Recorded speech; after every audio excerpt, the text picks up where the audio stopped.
क्या हुआ? ठीक है तू? Hi, just one per family. Okay. Sorry. We'll just wait a minute or two more. You okay? You got banged your leg. Got caught in the port earlier. Okay. First vest. Okay. Welcome. Welcome. Sorry. Did you need one? Thank you. Yeah, welcome. Thank you. Together. Okay. Your garden is big power.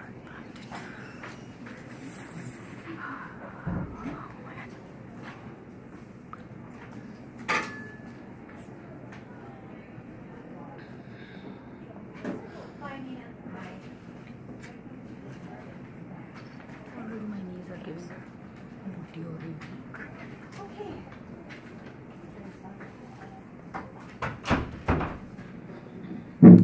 Oh, thank you for coming. I'm Barb King. Welcome. Hi. So I have the pleasure of teaching your students in Quest in 3rd and 4th period. So they're with me for 2 periods. They also have B lunch with me, which means it's a busy time. It's a very busy time for that whole 2-hour period of time.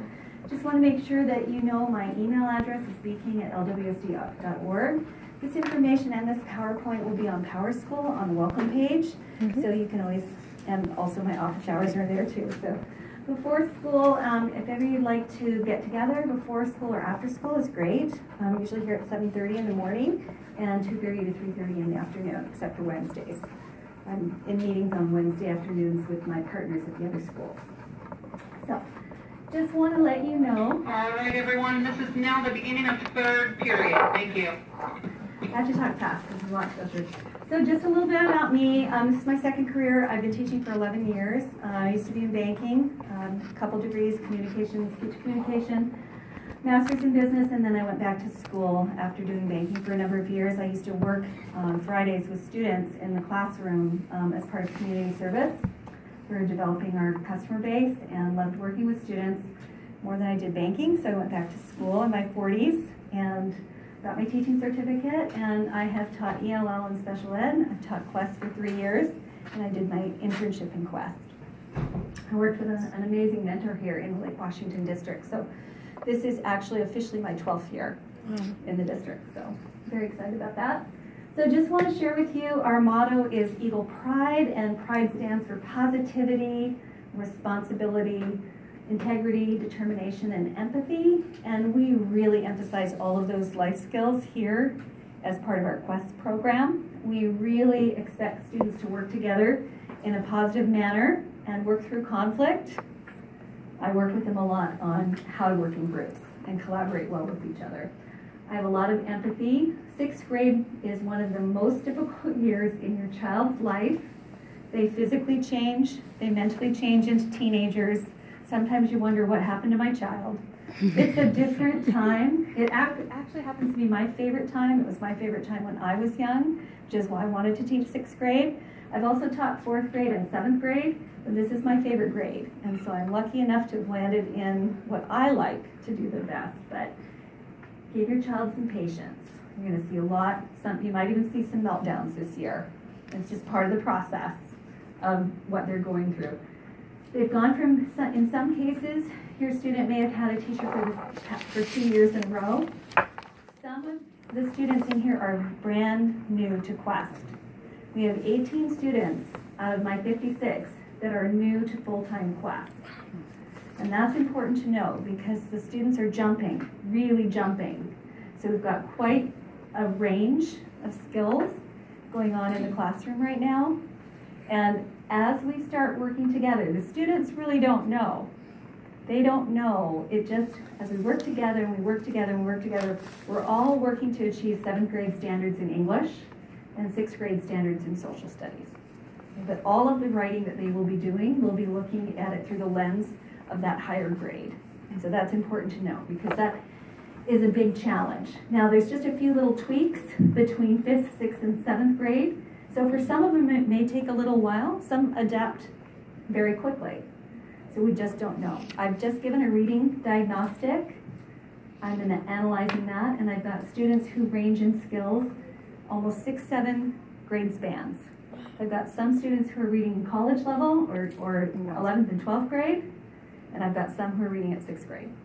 So that's important to know too, because that's going to impact their writing and it's going to impact their processing. So as I'm gathering this information on the students, their writing, I just gave them a writing assignment, a writing assessment and information. I'll be giving them one in narrative and one in expository as well, an argument as well.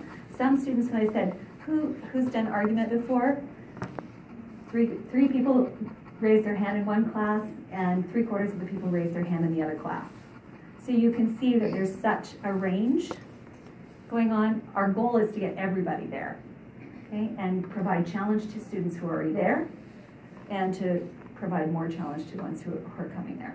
Does that make sense to everyone? So it's quite a little bit of a dance in the 6th grade year.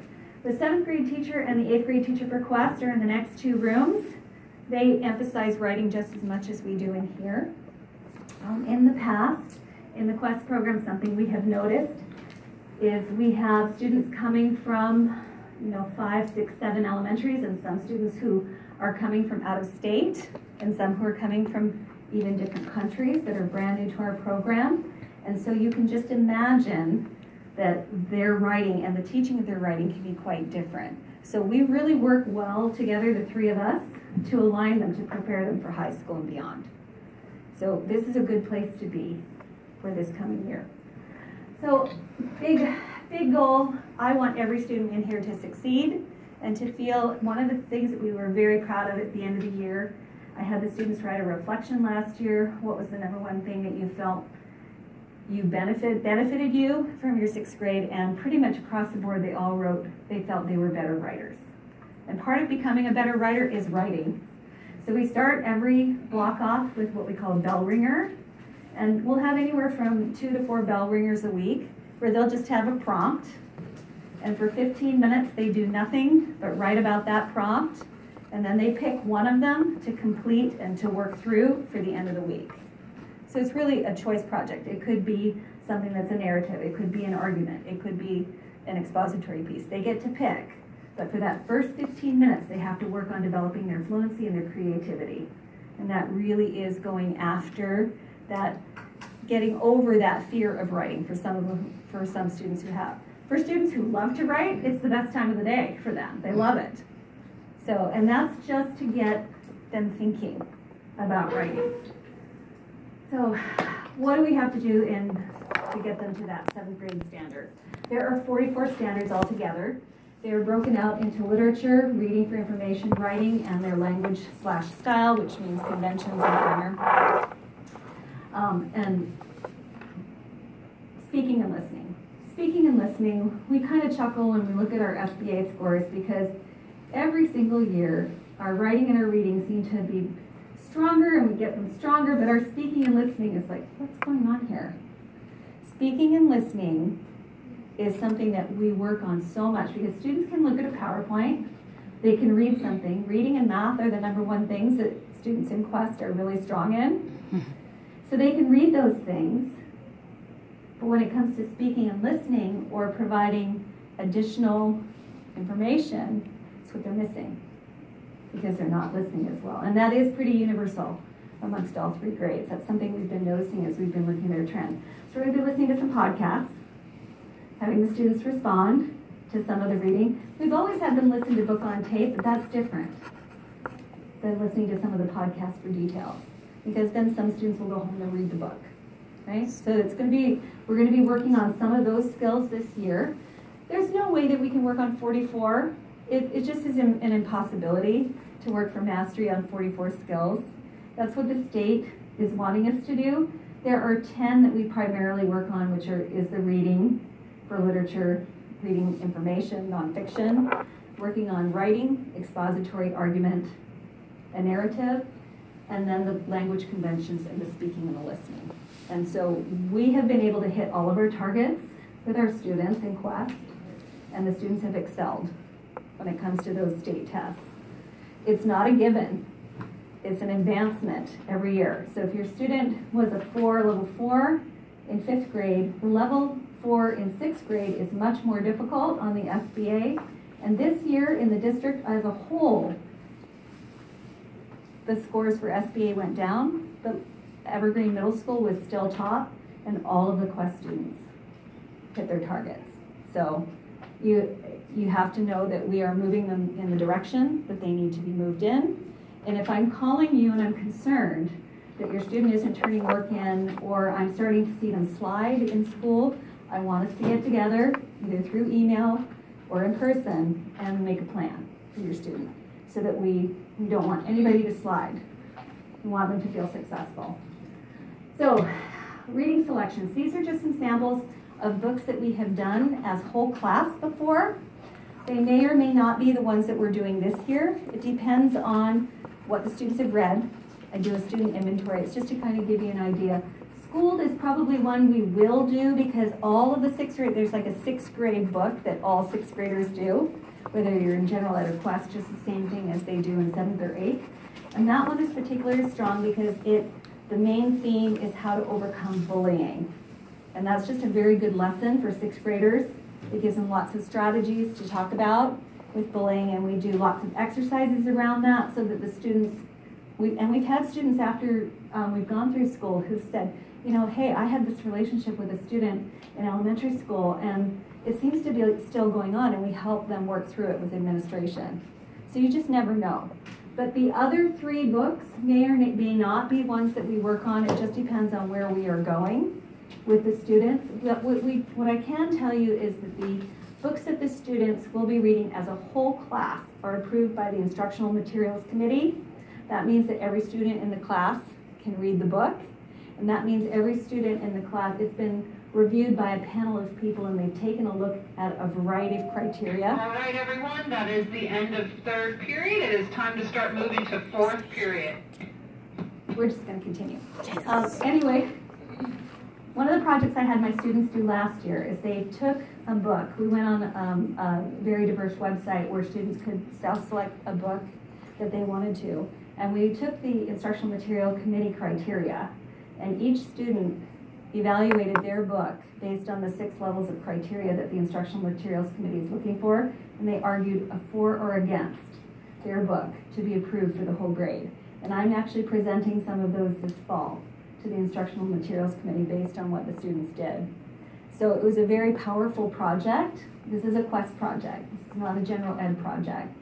It took a lot of thinking. It took a lot of evaluating. They had to analyze certain excerpts of the novels in order to determine whether it met the criteria for diversity, socioeconomic status, gender, a variety of different things. And it was an extremely powerful project that they worked on. And that was the spring project that they worked on. And I believe we're going to do it again. So just so you know, so that's why I can't say 100%, because I'm hoping that some of the books that the students put forth do get approved. They'll go up before the Instructional Material Committee. I can't say for sure. The first review will be in October, and they review every month. So it may be that some of the books will get reviewed and approved in October, and if they do, then I'll send you an email so you know. Hi, welcome. Now, I always kind of chuckle at this part because typically with our class students, reading is something they just love to do. Continue to recommend reading 30 minutes a day, but for some, they read a lot all the time. So that's just, I'm not doing reading logs or anything like that. It's just to let you know, if you're noticing that your student, something that we notice happen with the one-to-one computing is students start going on games and start going away from their work. And they're telling their parents they're doing their work when they're actually doing games. And this was a big deal last year. So I'm just letting you know, if you're seeing them on their computer a little bit too much, you're not seeing a lot of production, you might just suggest, hey, let's get back into the book. And nonfiction reading, I would really emphasize, we work on periodicals and various articles in nonfiction and work on some biographies in class. But if you have some nonfiction books that you would recommend to them, maybe something you've read before, I would encourage that at home. More and more, as they go into their high school, they will be exposed to more and more nonfiction pieces of work, And so the more that they can absorb and understand at a younger age will just help them when they're older. Would you have a recommended list? Yes, I'll put one out for you. Thank you. Yeah. Lit circles. We have all kinds of literature circles where the students, once I've got their groups together, they'll start dividing into different groups and they will be analyzing their books based on the Common Core criteria. They have STEM questions that they'll be given, and they will be going through those 10 main big ideas and evaluating their books based on that. So students tend to really enjoy this part of it. The books that I have for them to work with for novels, I do have them here. Last year I purchased some for the students. If they found a novel that they really wanted to work with, I can purchase 4 for a novel group. And so sometimes teams will do that. What do we expect? Collaboration. Some people, a lot of Quest students at first think, well, I don't like working in groups. Well, that doesn't fly here. Everybody works in groups. Life is groups. People work in groups. That's the way it is. And everybody gets a chance of being a leader. Okay? And we rotate it all the time. We rotate groups all the time. They might be in a group for 2 or 3 weeks. At first month they're in a pretty stable group now. I moved them around a little bit. I have a little bit more moving around. I notice if there are conflicts with students. I ask them to come and speak to me privately so we can work through it because I want everyone's experience to be good. But I do expect when we're working together in groups that the students stay present, they stay with each other, and they stay on task. We do have some things that I don't like getting to. If we have to give them a processing forum. If they're wrestling, it happens sometimes. Students do things they shouldn't be doing. They're supposed to be practicing their play, and instead they're wrestling. Things happen. It's just the way it is in 6th grade. But the big idea is that they're going to be analyzing, discussing, creating. All right, everyone, performing. This is now the beginning of 4th period, the beginning of 4th period. We also have a purse that was turned in. Mr. Prince will have a purse out in the comments if you've lost your purse. See him, please. Well, these are finding things, right? That's good. That's good. No one's going to get home and panic because they'll lock the building down. No one will be here. Okay, so inquiry-based learning, what does that mean? Have any of you heard of Socratic seminar before? Okay, some people have. So basically what students will do, it's really an effective technique when they're arguing. We'll work on an article and they'll research both sides of an argument, the pro and the con, and then they participate in the Socratic seminar where there's part of the students are part of the discussion in the center and part are around the outside of the discussion. It can be whole class, it can be small groups, it can be a variety of different. I tend to break the groups into 3 smaller groups so that more people are participating at a time. And then it takes a while, I'd say a month, to establish protocols well, and then by the spring, they're usually rolling pretty well with it. Genre studies for literature circles, I mentioned that before. We work with current events in Junior Scholastic. We have a class set of Junior Scholastic, and every student will have access to Junior Scholastic online. Today they just got their history books online. There's a sample of the history book here. The history book online is more current than the History Alive book here, but the History Alive book here and the one online are virtually the same. There's just a few little differences between them. They'll be getting their literature book, which is also right here, online. These are class sets. In our school, we just have class sets for the classroom, online for at home. If your student wants to check books out to take home for the year, they need to go into the library and use their student ID to do that. Otherwise, everybody has access to online because they purchase the online access. So what do we expect? Other things that we'll be doing is taking a look at primary and secondary sources. They'll be doing a process called Cornell note-taking throughout the whole building. So it won't just be in here, and it's just a way of taking notes that helps students process the information so that they will do well in their exams or on their essays or their tests. So social studies, there are really some main components. Civics, in civics that's really going to be focusing on Model UN this year. And we took some students to the spring conference last year, and we just made that decision that the Quest 6th grade as a district is going to be participating in Model UN. In 7th grade, it's going to be Project Citizen, and in 8th grade it's going to be National History Day. And so that's what your students will be working on. Model UN is your student will be given a particular country. They'll have a research protocol and a particular problem that they'll be researching, and then they will be participating in this conference where it's actually run by high schoolers, and it's extremely well done. They will ask students questions, the students will come up and represent their country, and they approach the problem or how to solve the problem or ask for requests to solve their problem as if they were a member of the UN. So it is a really excellent learning experience. In terms of economics and geography and history, economics and geography will also apply to Model UN. It also applies to our history. The primary curriculum for students in 6th grade is ancient history. And so we will be looking at ancient civilizations, Mesopotamia, Egypt, China, and Greece. And those will be the primary ones that we do. Last year we were able to finish those a little early, and we did ancient India as well. And so if we have time, we can consider India, Japan, and a few others. What we do strive for is that the students learn all about what it takes to build a culture. How do people make food? Where do they get the resources that they need? Water, seeds. What's their technology? You know, it can be as simple as a wheel. But as time advances, they realize that cultures are learning from other cultures, and they connect the past to the present. And that's a very important part of what we look at. What happened in the past, how would that connect to the present, and possibly how could that impact the future? And those are very important parts of addressing the power standards that we're looking at. So they culminate at the end of the year with a project called DIG, where they create their own culture.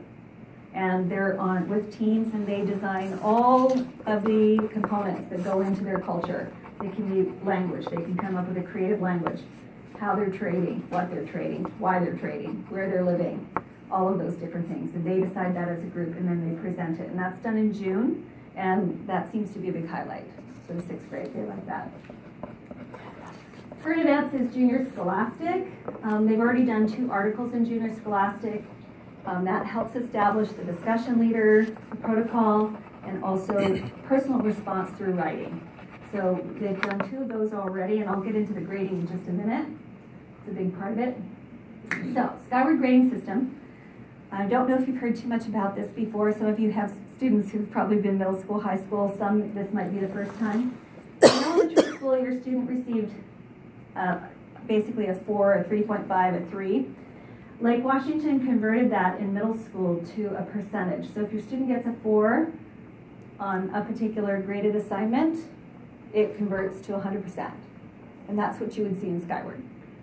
If they got a 3, it converts to an 85%. If they got a 2.5, it converts to a 76%, and so forth.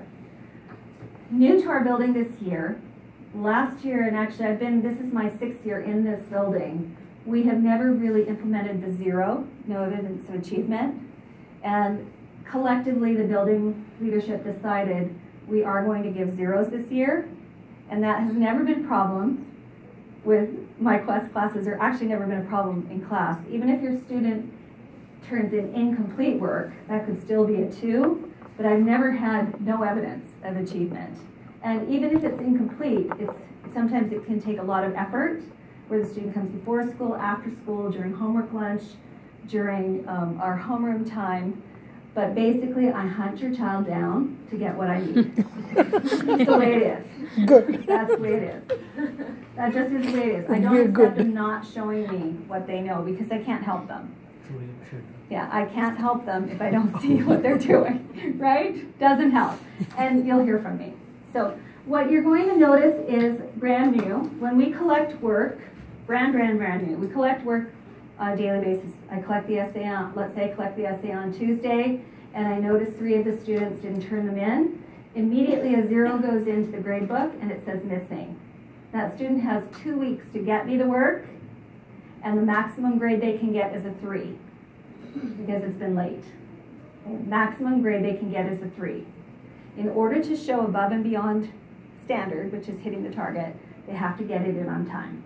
That's just a requirement. But immediately you're going to see that. So don't send the email saying, you know, where is it, what is it? Talk to your child first and say, where was that? Okay, that's really important. So even before I put the 0 in, I've already spoken to the child myself. Yes. So if the kid is sick or, you know. Sick doesn't count. Sick or traveling doesn't count. Yeah, I won't put that in. I just will put it on for that. So you Yeah. expect communication from parents that. If a child is sick, then I usually check in with the child. If it's a long-term illness, like, you know, more than 3 days, I would appreciate an email.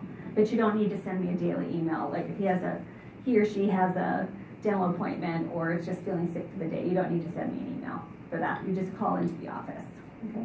If it's an extended illness, then what I do is talk with the student and the parents, and we renegotiate, and what you'll see is excused. It's EXC. That'll be excused in Skyward. So it doesn't count towards their grade at all. Does that answer your question? So how is it broken down? This is throughout the building. You may have heard this already. 80% is on the big bucket. That's the test, essays, projects, big projects, the ones that have the rubric with it. The ones that don't have a rubric would just be, today we're working on a map toolkit, it's due tomorrow, it's 10 points. Everybody turns it in. It does not, and this is really important for all your classes to know that, does not mean that it's necessarily accurate. Are we aware of this? What they want to do is really focus on students getting their work done. Because if we expect students to come to work on an assignment in class, it doesn't help the 3 partners if one hasn't done any of the work. We expect everybody to come and try their best. And then we go over the answers, or we look for collaboration, and it's amazing how, especially in Quest, they discuss it. They debated and debated over one question today, and it's just fun to watch when they do this because they're really thinking and they're really communicating to each other, just like you would in a business meeting, and it's very important. All right, this is now the end of 4th period. It's time to move on to 5th period, and we now have 3 found purses. If you have Mr. Prince's comments. Thank you. I think kids are doing And actually, that's the end of the presentation. Thank you so much. Just go ahead and leave the yellow sheets on your desk for me. There's another class coming in here in just a minute. I've got to put up her PowerPoint for her. We're all switching. I don't know. Yes, this is not Skyward, it's on Power School. Yeah, Power School. Yes. Thank you. Good to meet you. Thank you so much. Thank you. Proofy came to class. What's that? Proofy.